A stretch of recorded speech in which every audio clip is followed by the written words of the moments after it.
బ్రహ్మదేవుని మాటలతో సంతోషించిన దేవతలు ఆయనను పూజించి అనంతరం కైలాస పర్వతానికి చేరి పుత్రోత్పత్తి కోసము అగ్నిదేవుడిని నియమించి గంగాదేవిలో శివ తేజస్సును ఉంచమని కోరారు. అప్పుడు అగ్నిదేవుడు గంగాదేవి వద్దకు వెళ్ళి, దేవి, దేవతలకు హితాన్ని కలిగించడానికి నాలోని శివ తేజస్సును గర్భంగా ధరించు అని చెప్పాడు.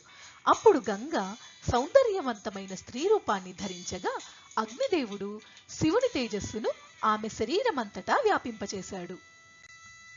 అప్పుడు ఆ దివ్యమైన శివ తేజస్సుతో గంగా ప్రవాహాలన్నీ నిండిపోయాయి.